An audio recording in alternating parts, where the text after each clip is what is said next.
So ons is besig met fondasie, ons is nou al in die 4de week van fondasie, ons eerste kwartaal is amper verby, eerste kwartaal was fondasie, wie is die Vader, wie is die Seun, wie is die Heilige Gees, en eerlikwaar, ek dink van almal, gewoonlik preek ons baie oor die Vader, baie oor Jesus, meestal, maar dit was vir my eintlik lekker geweest om bietjie stil te staan by wie is die Heilige Gees.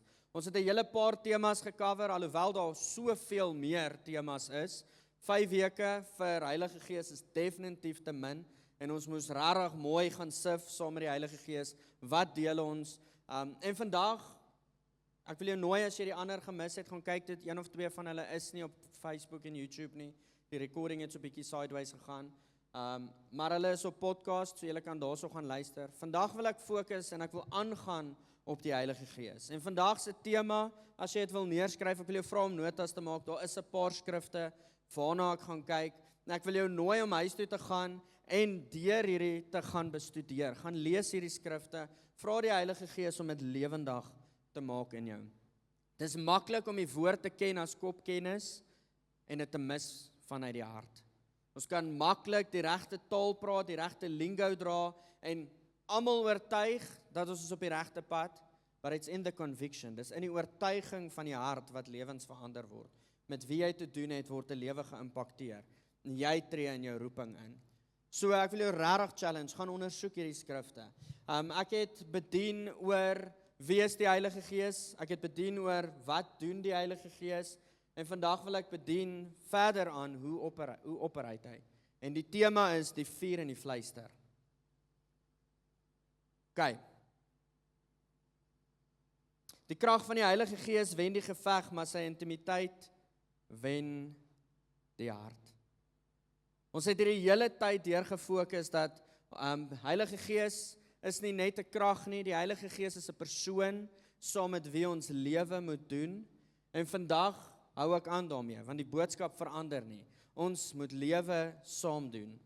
Vir baie lank het die krag uit die kerk gefokus, vir baie lank het die liggaam so gecoach, dat die krag, dit is wie hy is, Heilige Gees is krag, amen, hy is krag. Toe hy gekom het op die prentjie, het die kerk krag ontvang om 'n getuie te wees. So ek diskwalifiseer geensins vandag dat hy krag is nie. Hy is krag. Terselfdertyd wil ek vandag klem op die boodskap lê, dat lewe saam met hom gedoen moet word, soos wat ons week na week doen. Ek wil jou vra om die volgende neer te skryf as jy notas maak. Krag met 'n pyltjie, intimiteit met 'n pyltjie, krag deur jou. En hierdie is die opsomming van my boodskap vandag. Die krag is die wow factor wat elkeen van ons ingetrek het. Wie van julle was by Revival Nights gewees?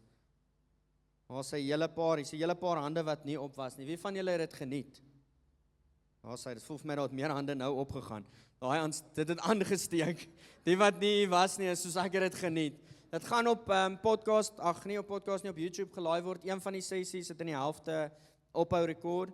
Maar ek wil jou nooi gaan kyk saam met ons. Dit was 'n powerful tyd vir die huis gewees. Ek dink dit was definitief 'n tyd gewees wat die huis kom merk het om geaktiveer te wees. Soos wat Kosie dit noem.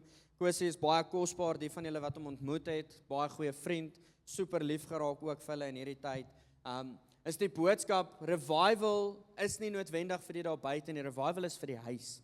Is die wat in die huis is om lewendig te word. Is die wat in die huis is wat bietjie dormant en bietjie, kom ons sê maar rustig geraak het op 'n sagter toon, om hulle weer aan die gang te kry, om hulle lewendig te kry. Die wow is nie, ek het verkeerd gesê, die wow is die uitnodiging, nie die bestemming nie. Ek gaan net gou 'n klomp stellingkies maak, wat 'n fondasie gaan lê. Julle gaan nou verstaan dat ek alles, waantoe ek hardloop. So ons het krag, intimiteit, krag deur jou. Die wow is die uitnodiging, nie die bestemming nie. Almal van ons het somewhere along the line, veral as ons in die Pinksterkerk is, en 10-1, wanneer ons in die liggaam van Christus is, het almal van ons ergens te doen gehad met die krag van God. Want iemand was 'n getuie gewees. Die woord sê, jy sal krag ontvang om 'n getuie te wees. So die feit dat jy, ek wil nie sê geoortuig is nie, maar die feit dat jy, for a lack of a better word, oortuig is om 'n kind van God te word, om jou ou lewe neer te lê en 'n nuwe lewe aan te neem, beteken jy het ergens met die krag te doen gehad. Dis eenvoudig, het julle dit? Is julle saam met my? Julle is nog bietjie stil. OK, so jy het met die krag te doen gehad. Almal van ons wil baie graag hardloop met die krag. Stem julle saam? Ek wil, as ek kon kies, sou daar oral wonderwerke gewees het. As ek kon kies, sou dit 10 teen 1 soos die disippels wat vir Jesus gesê het, man, laat dit net 4 reën op daai dorp. Want as ons net krag altyd gehad het, was dit dalk 'n probleem. So die krag trek ons in. En dan wil ek vir jou die volgende kern van die boodskap deel. Die krag lei na intimiteit. En vanuit die intimiteit lei dit na krag deur jou. En vandag is ek so versigtig om 'n lys van prerequisites te sit. Want vandag moet jy die volgende hoor. Daar is nie 'n lys van prerequisites vir jou om in die krag te beweeg nie. Dis nie 'n jy moet eers X, Y, Z doen. Okay, nou kan ek in die krag oprei. Nou kan ek begin profeteer nie. Ek wil nie enigsins daai blueprint gee nie. Maar ek wil terselfdertyd ons nooi na wat ons sien in die skrif. 'n Vorming wat plaasvind. Kom ek spring in. Johannes 16 vers 13. Terwyl jy in jou Bybel blaai,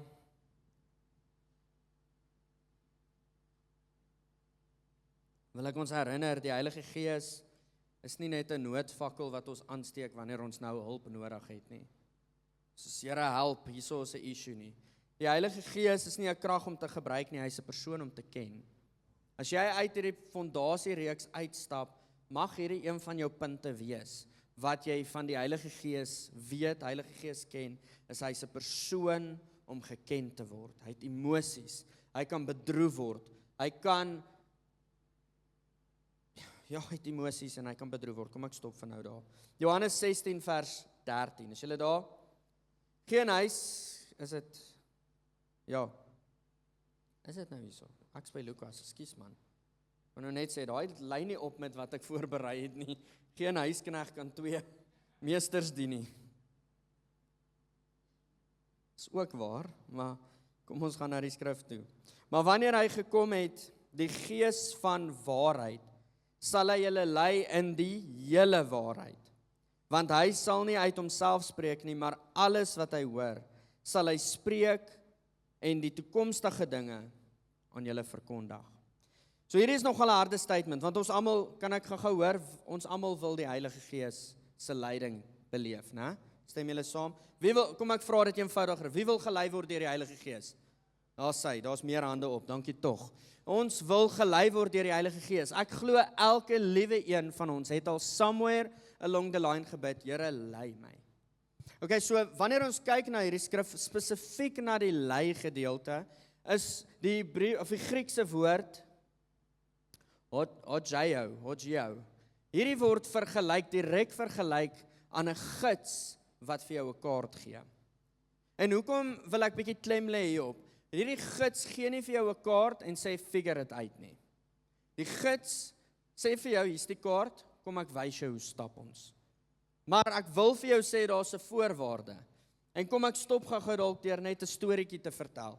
Ons het al saam met, ek was nou nog nie te veel in die wildtuin op ritte nie, maar ek was al op so 2 of 3. Ek love dit, dis lekker. Die een keer het ons 'n rit gekry, wat die ou het regtig nou nie veel vir my belangrike inligting gegee nie. Tweedens, die ou was maar bietjie droog en stil gewees. Hy het net gesê basics en wat hy moes sê. Die tweede een kyk ek en ek is soos, ja, maar hierdie ou gee heeltemal te veel inligting, maar ek geniet dit. Ek love it, want so skielik verstaan ek hoekom hierdie leeu so reageer en hierdie ene dit doen en hy gee baie inligting. Okay, hoekom sê ek hierdie 2 gevalle? Die gids het 'n persoonlikheid. Elkeen is op sy eie manier. Kom ons vat vir my en Alwyn. Ons kan albei dieselfde ding doen, maar by hom gaan jy 10 teen 1 bietjie meer lag en wild goed doen, want dit is sy natuur. Dit is sy persoonlikheid. Jy gaan 10 teen 1 what's the odds speel en ergens 'n double shot espresso moet drink omdat jy die game verloor het. Met my, ek is 'n rustiger ou. Ons loop, ons is konstant, ons is op plek. Dis seker maar ek's humble om dit te sê. Ons doen lewe en elke gids het sy eie persoonlikheid. Ek wil vir jou sê, die gids wat saam met jou die lewe stap, het 'n persoonlikheid. En hierdie skrif het dit vir ons gesê. Die gees van waarheid. Ek wil vir jou sê, wanneer jy lewe saam met die Heilige Gees doen, gaan waarheid aan jou geopenbaar word. En waarheid is nie altyd gemaklik nie.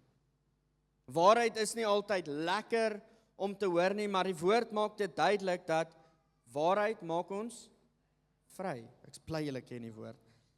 Om hom te hoor is onskeibaar daarvan om geheilig te word. So hier is die journey wat ek vir ons probeer inkleer. Ons doen fondasie, die Heilige Gees. Volheid van God kom maak woonplek binne in jou. Laasweek het ek gesels oor die inwonende Heilige Gees en die feit dat hy op ons kom rus vir krag sodat ander hom kan beleef. Ek wil vandag 'n bietjie verder gaan want Kosie het vir ons baie gedeel rondom krag. Rondom krag het ons gesien hoe dit uitspeel. Ons het gesien hoe val mense. Ons het gesien hoe bly vensters heel. Ons het gesien hoe daar geoperate word. Daar was joy. Daar was soveel vreugde in hierdie plek en daar was soveel vrede in hierdie plek. Manifestasies van die Heilige Gees het ons gesien. Vandag wil ek verder gaan want ons hardloop tyd uit rondom fondasie. Rondom hoe werk hy binne in jou. Binne in jou kom die waarheid tevore en ons word getransformeer. Johannes 17 vers 17 bid Jesus in die hoëpriesterlike gebed die volgende: Heilig hulle in die waarheid. Die woord is die waarheid. Heilige Gees is die Gees van waarheid. Jesus bid, Here, heilig hulle in U woord. U woord is waarheid. Ek wil vanoggend vir jou sê, lewe saam met die Heilige Gees gaan jou altyd lei na die woord toe. Het julle dit? Lewe saam met die Heilige Gees gaan jou altyd lei na die woord toe. Dit is belangrik om te weet, die Heilige Gees en die woord operate nie teenstrydig met mekaar nie. Hoe toets jy wat jy hoor? Kom ek vra dit anders. Hoe weet jy hoor die Heilige Gees se stem as dit in lyn is met wat die woord sê? Ons moet die woord ken om te weet hierdie is die Heilige Gees of hierdie is nie die Heilige Gees wat met my praat nie. Die woord ken gaan ons daai openbaring en daai discernment kom skerper maak en wakkerder maak. 2 Korintiërs 3 vers 18, daai bekende skrifgedeelte, wanneer ons na Jesus kyk met onbedekte gesigte soos in 'n spieël, word ons getransformeer om te lyk soos wat hy lyk. Wanneer die Gees van waarheid kom en ons lei na die woord toe, het ons te doen met wie Jesus is, het ons hierdie spieël waarna ons kyk, hierdie spieël kom en hy transformeer ons. Ons as mense word getransformeer. Is daar enige onsekerheid rondom die feit dat wanneer die Heilige Gees sy woonplek kom vind in jou, gaan waarheid bekend gemaak word en tweedens gaan jy getransformeer word? Is julle met my? Dis 'n heel eenvoudige punt. Nou wil ek hê ons moet aangaan. Kom ons spring na die Ou Testament toe. Ons gaan weer 'n draai gemaak in die Ou Testament en dan gaan ek dit deurtrek Nuwe Testament toe. 1 Konings 18 tot 19. Vir die wat notas maak, jy kan die volgende vloei neerskryf. Dis 'n opsomming van hoe ons nou gaan deur die skrif kyk, is 4, vrees, fluister en uitstuur. 4, vrees, fluister, uitstuur. Het sou nou nogal cool gewees het as daai ook was. Feitstuur. Kom ons, is julle reg? Kom ons spring in. 1 Konings 18 vers 36 tot 39.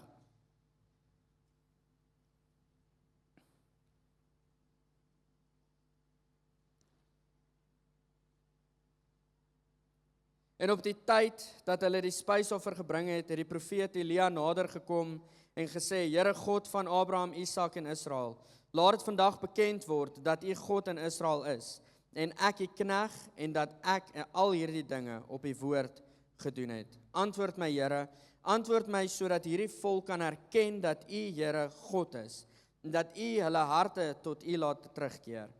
Daarop het die vuur van die Here neergeval en die brandoffer en die hout en die klippe en die stof verteer, ja, die water wat in die sloot was opgelek. En toe die hele volk dit sien, het hulle op hulle aangesig geval en gesê: Die Here, hy is God, die Here, hy is God. Kom ek gee gou vir julle konteks van hierdie skrif. Want ons gaan nou weer net so grab and go, paar verse. Die konteks van hierdie skrif is, in hoofstuk 17, daag profeet Elia randomly op. Geen genealogy nie, hierdie is die geslag uit waar hy kom nie. Hulle sê Elia van, ek dink is Tisbet, het opgedaag. En ek wil dalk net gou 'n afsonderlike preek vir jou, buite in die preek, maar dit bou tot die preek. Die naam, die dorpie waarvan Elia vandaan kom, is niks spesiaal nie. Daar's niks spesiaal van waar hy kom nie. Maar hier's die profeet, daag op die prentjie en hy maak die volgende stelling: dit gaan ophou reën totdat die woord gespreek word weer. Kan ek vanoggend vir jou sê, maak nie saak waarvandaan jy kom nie. Geliefde, dit maak nie saak waarvandaan jy kom nie.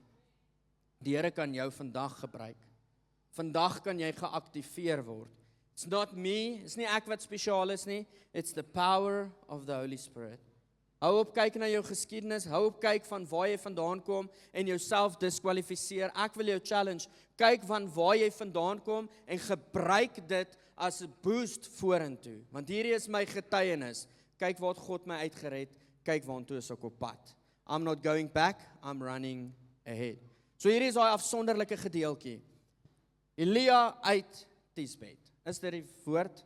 Môre sal jy gou vir my kyk, is vers 1 van 17.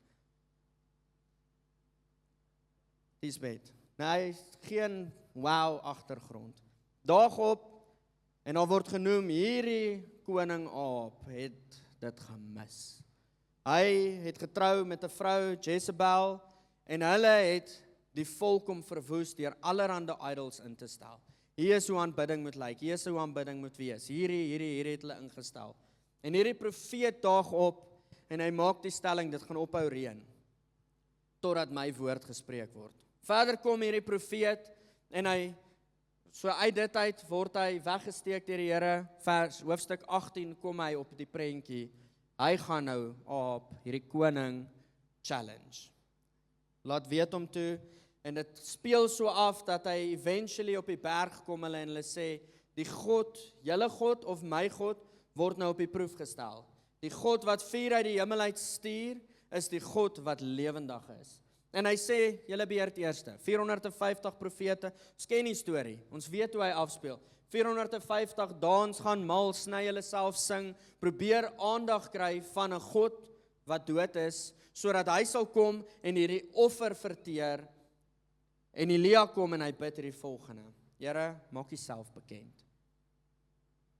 En in hierdie hele proses van waar hy vra, maak Uself bekend, ken julle ook die storie waar hy water op die altaar gooi water op, want hy maak dit so onmoontlik. En die onmoontlike word gediskwalifiseer deur God, wil ek amper sê, want vuur kom uit die hemel uit. Daardie dag, sê die woord vir ons, val hulle op hulle aangesig neer. Die Here, hy is God, die Here, hy is God. Kom ons gaan na vers 41 toe. Toe sê Elia vir Agab, trek op, eet en drink, want hoor die gedruis van die reën. En Agab het opgetrek om te eet en te drink, maar Elia het op die top van die Karmel, die berg, geklim en hom op die grond neergebuig en sy aangesig tussen sy knieë gesteek.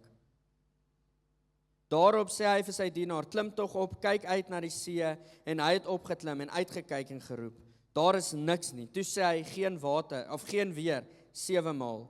En die 7de maal roep hy, daar gaan 'n wolkie soos 'n man se hand op die see uit. Toe sê hy, gaan op, sê vir Agab, span in en trek af, dat die reën jou nie terughou nie. En in 'n oogwink was die hemel swart, van wolke en wind, en 'n groot reën het gekom. En Agab het op die wa geklim en weggetrek na Jesreel. Maar die hand van die Here was oor Elia, sodat hy sy heupe omgord het en oor Agab uitgeloop het in die rigting na Jesreel. Okay, 3 kern crazy goed wat gebeur. Ons moenie oor dit spring nie. Eerstens, hy roep vuur uit die hemel aan. Here, kom bewys Uself. 450 profete. Wow, wat het hier gebeur? Buiten dit, hy spreek 'n woord, reën gaan kom, en die reën kom. Die uiteinde van dit, die vrug is die reën kom. Derdens is, hier is dalk nou maar 'n persoonlike iets, maar die Here versterk sy heupe en sy bene dat hy voor die perdekarre uithardloop en eerste in die dorp aankom. Stem julle saam, krag was hierso visible? Krag was bekend gewees. Kom ons spring na die volgende hoofstuk toe. Vers 1 tot 4 is 'n drastiese swaai in die storie. En Agab het aan Isabel meegedeel alles wat Elia gedoen het, ja alles, hoe hy al die profete met die swaard gedood het. Daarop stuur Jezebel 'n boodskapper na Elia om te sê, mag die gode so doen en so daaraan te doen. Sekerlik sal ek môre sulke tyd jou siel maak soos die siel van een van hulle. Toe hy dit sien, het hy hom klaargemaak en ter wille van sy lewe weggegaan. En toe hy in Beersheba in Juda aangekom het, het hy sy dienaar daar laat agterbly, maar selfs het hy 'n dagreis ver in die woestyn ingegaan en daar onder 'n besembos gaan sit en gewens dat hy mag sterwe. En hy sê, dit is genoeg. Neem nou my siel weg, Here, want ek is nie beter as my vaders nie. Wow, kom ons pause hierso. Drastiese draai van die storie. Celebrate nou net. Wow, kyk hoe goed is God. Oomblikke nader. Volgende dag sit hy self in 'n plek van, Here, neem tog net my lewe weg. If intimacy is not maintained, exhaustion is guaranteed. Jy gaan nou verstaan hoekom sê ek hierdie. As intimiteit met die Here nie soos gemaintain word nie, verskoon dat ek die Engels gebruik, want ek weet nie wat is die Afrikaans nie, gemaintain word nie, gaan ons moeg raak. Gaan jy uitgebrand raak. Kan ek gou eenvoudig vra, wie van julle het na hierdie week, veral die wat betrokke was by die Revival Nights, ek sê dit nou al amper soos Kosie, Revival Night, wie van julle het na die Revival Nights ervaar, hier skielik teenkanting, skielik gevoel, waar is hierdie vuur nou heen? Nou moet ek gaan soek, wat gaan nie aan, dankie vir die hande wat op is. Skielik is dit soos, kan Kosie nie net weer hier wees nie, van julle wens ek, hy was vanoggend ook hierso gewees. Kan hy nie net weer hier wees nie, want soos het ietsie geproe daar van die krag. Dis nie in alle gevalle so nie, en ek sê dit baie versigtig, maar meeste van die kere, wanneer ons te doen het en opreit in die krag van die Heilige Gees, wil die vyand jou kom stil maak. Ek het al keer op keer gesien, dat mense, jong mense, ouer mense, wat 'n ontmoeting het met die Here, aan die brand gesteek is, even me included, boldly hardloop, en so geïrriteerd raak met almal wat gevrek is en niks doen nie, en soos, hoekom kan niemand saamkom nie? En dan eventually, jouself op 'n plek bevind van, nee, die stemme van die vyand was net genoeg, Here, ek is nie meer lus vir hierdie nie. Ek weet wat het hy gesê, dit is in my journal vasgeskryf. Ek weet wat het al gebeur, wanneer ek vir mense bid, maar die stemme het net te veel geraak. Is iemand saam met my? Elia vind hom op 'n plek, waar hy nou net in die krag geloop het, en die volgende dag die aanval beleef het. Maar ek wil julle hierso lei na die goedheid van ons Skepper toe. Die belangrikheid van ons oë op die Redder hou. Die storie speel verder af, en julle kan dit gaan lees.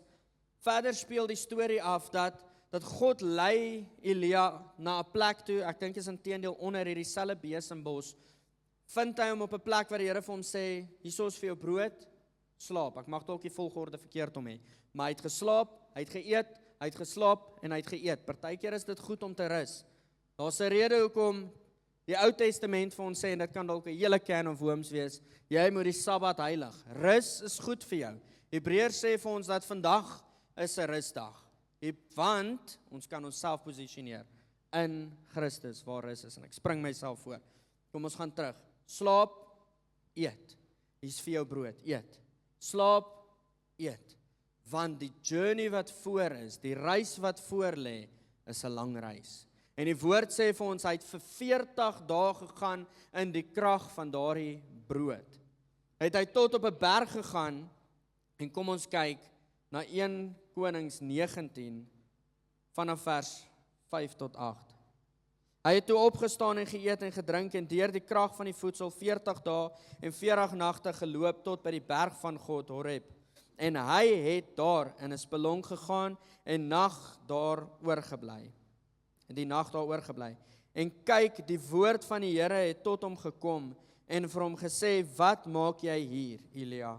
En hy antwoord, ek het baie geywer vir die Here, die God van die leerskare, want die kinders van Israel het die verbond verlaat, die altare afgebreek en die profete met die swaard gedood, sodat ek alleen oorgebly het, en hulle soek my lewe om dit weg te neem. Hulle hoor hierdie gesprek met die Here wat Elia so het. En hy sê, gaan uit en staan op die berg voor die aangesig van die Here, en kyk, die Here het verbygegaan, terwyl 'n groot en sterk wind die berg skeer en die rotse verbreek voor die Here uit, en die wind was die Here nie, en na die wind 'n aardbewing, en in die aardbewing was die Here nie, en na die aardbewing 'n vuur, en in die vuur was die Here nie, en na die vuur die gesuis van 'n sagte koelte. En toe Elia dit hoor, het hy sy gelaat met sy mantel toegedraai en uitgegaan, en by die ingang van die spelonk gaan staan, en daar kom 'n stem na hom toe wat sê, wat maak jy hier, Elia? Ja, hierdie was nou 'n hele mond vol. Ek wil vanoggend 'n baie duidelike bylage in Nexture hierso sit. Ek sê nie die Here praat in 'n fluister nie, en ek diskwalifiseer nie dat hy praat in 'n vuur of 'n wind of 'n storm nie. Hy kan, soos die psalmskrywer skryf, hy is God, hy kan doen wat hy wil. Hy kan praat op enige manier. Hoekom is hierdie storie vir my so kenmerkend? Hierdie man Elia was bekend gewees met die vuur. Hy was bekend gewees met die wind, want hoe het daai wind so vinnig hier gekom? Daai wolkie so vinnig hier gekom? Hy was bekend gewees met die krag. Toe hy 'n gesuis hoor, het hy opgestaan en hy het uitgegaan. Hoekom is hierdie belangrik? Wanneer jy gaan kyk na die Grieks gedefinieer, daai gesuis, beteken dit twee goed. Nommer 1, dit beteken verbrysel, en nommer 2, dit beteken fyn. Wanneer jy hierdie gaan verder bestudeer vanuit die oogpunt van die commentators, die ouens wat kommentaar lewer oor die skrif, maak hulle die volgende stelling, dat hierdie sagte gesuis en wind, hierdie fluisterstem, soos sommige vertalings dit uitsit, is 'n uitnodiging tot twee goed. Maak die geraas stil, verbrysel die geraas en stel in tot die fyn frekwensie. Het jy al opgelet hoe reageer jy as iemand fluister? Ek dink die juffrouens, ek het al gehoor 'n paar juffrouens doen dit. As die klas loud is, praat net sagter. En skielik is dit 'n wat sê julle? Skielik is dit 'n instel. Okay, nee, wag, ek gaan mis as ek nie iets hierso sê nie. Elia vind homself by die vuur. Hy word genooi dieper. Hy word genooi nader. Ek wil nie vandag die stelling maak deur te sê Elia was nie in intimiteit met die Here, daarom was hy geïntimideer, maar ek wil vanuit hierdie oogpunt uit dit noem. Hy het nie vanuit intimiteit geopereer op daai oomblik nie. Jy sien, die oomblik wanneer ons nie vanuit intimiteit met God operate nie, gaan intimidasie se stem harder wees. Gaan intimidasie kom, en ek profeteer hierdie nie oor julle nie, maar ek dink ook nie ons moet ons kop in die grond steek en maak asof dit nie gaan gebeur nie. The devices of Satan is, wanneer ons operate in krag, kom die intimidasie. Hy wil hê jy moet stil bly. En as ons nie in intimiteit loop nie, gaan die intimidasie maak dat ons nie verder in krag loop nie. Gaan die intimidasie maak, ag Here, neem tog net my lewe weg. Is julle met my? Vanuit hierdie plek, nadat hy gereageer het, die fluisterstem, kom die Here en hy sê vir hom, ek het nog 'n taak vir jou wat voor lê. Ek wil hê jy moet die koning gaan salf, die volgende koning gaan salf. So kom ons kom terug na die vloei toe. Krag lei na intimiteit. Intimiteit lei na krag deur jou. En hierdie is die siklus, hoe dit heeltyd loop. Ons is veronderstel om konstant in krag te loop. Terselfdertyd is ons veronderstel om konstant in intimiteit te loop. Dis daai bekende gedeelte van, ek dink is Smith Wigglesworth, wat het gesê het, toe hy saam met 'n vriend loop, het hulle geloop en op 'n kol, toe kom hy agter, hoorie, maar iets is anders. En hy sê vir sy vriend, gaan jy voort, ek het somewhere along the line disconnected geraak met die stem van die Heilige Gees. En ek wil dit net gou eers weer gaan soek. Smith Wigglesworth was bekend vir die miracles waarna hy geloop het.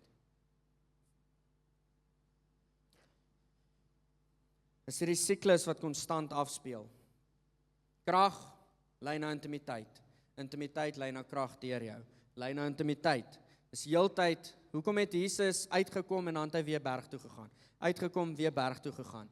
Ons is veronderstel om 'n leefstyl te kweek van naby bly aan die Here. Sonder om arrogant of baie bold net in jou gesig vir jou te sê jy mis dit, want dis nie wat ek sê nie. Maar ek wil jou vra, gelowige, hoekom is jy moeg? Kan dit wees dat jou intimiteit afgeskeep is? Kan dit wees dat jy so geoccupy is met die vuur en die wind en die aardbewings dat jy vergeet dat die fluister is 'n uitnodiging, kom net 'n bietjie nader. Want weer eens, kom ons kom terug na wat ek nou gesê het. If intimacy is not maintained, exhaustion is guaranteed. Ons soek die vuur om God aan die wêreld te bewys, maar net intimiteit onderhou die siel. Kom ons lees die laaste gedeelte.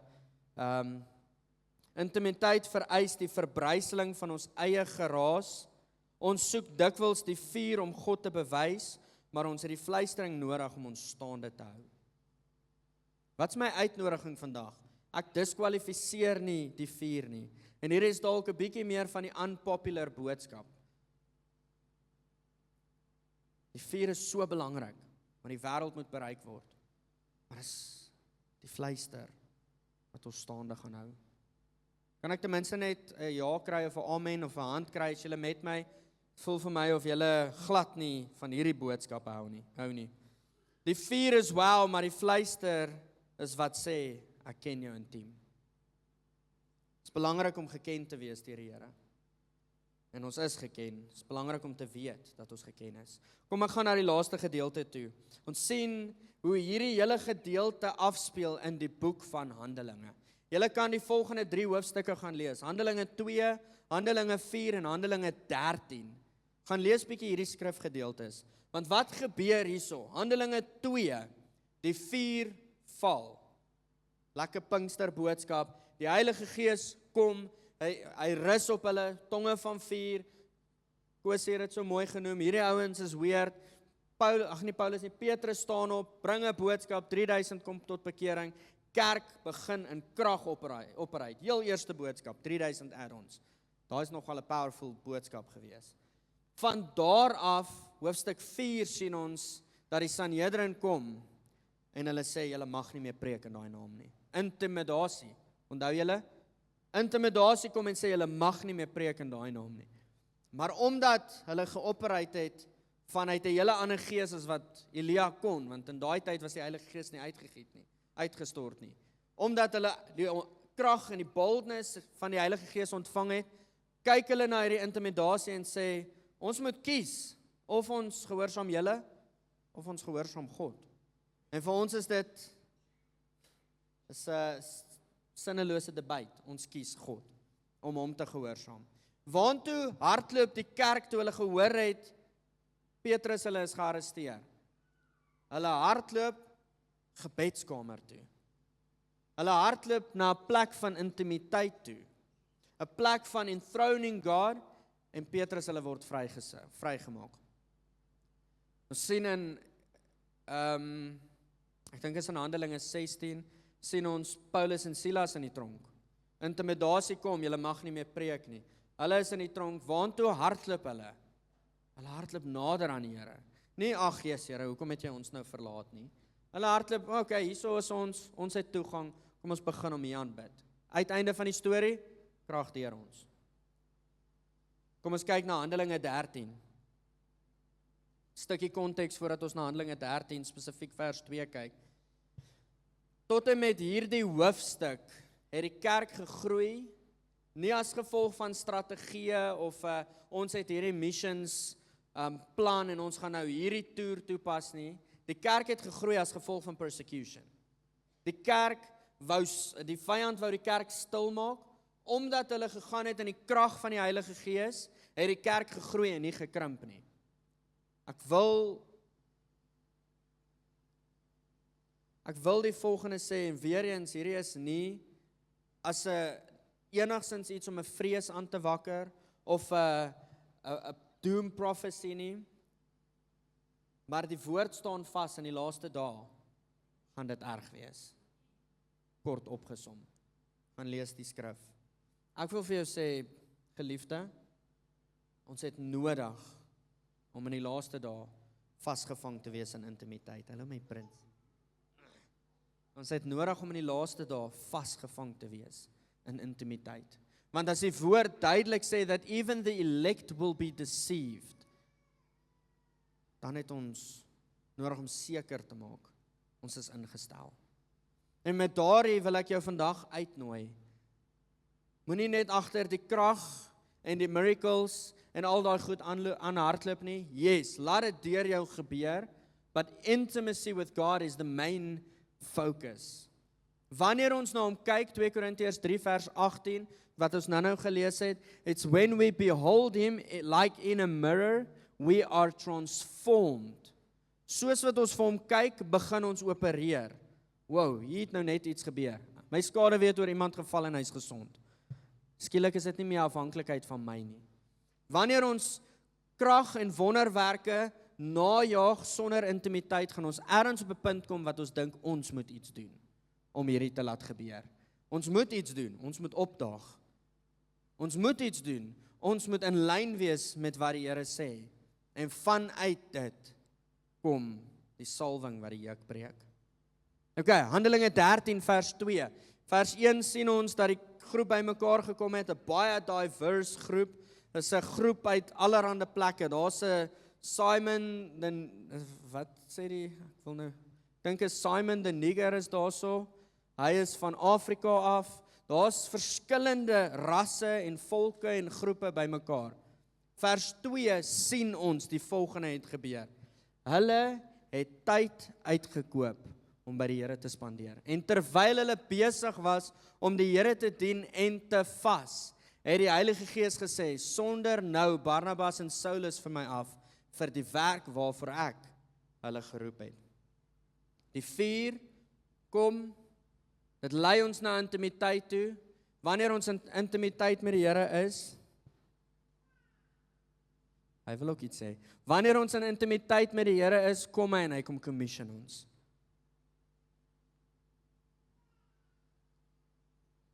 Die Here is nooit haastig nie. Hier is dalk 'n baie bold stelling, maar ek wil jou nooi om 'n bietjie te gaan kou daarop. Het jy niks vir die ongelowige om te sê nie? Was dit nie dalk omdat jy nie die Here genoeg tyd gegee het om met jou te praat nie? Want wanneer ons te doen het met die Here, wanneer ons in sy teenwoordigheid is, kom ons agter, maar hierdie is sy begeerte. Hierdie is sy drome.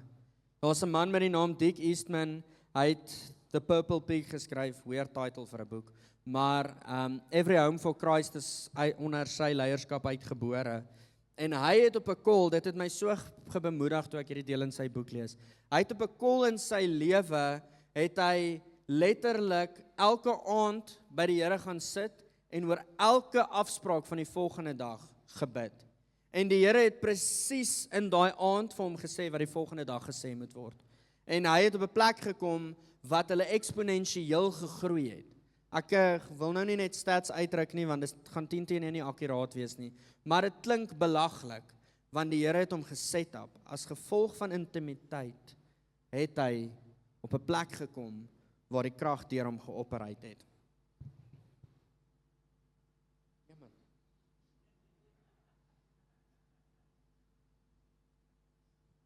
Lekker op die video daai. Intimiteit was 'n gewoonte wat toegepas was. En hierdie is wat ons challenge ook is om intimiteit hoofprioriteit te stel.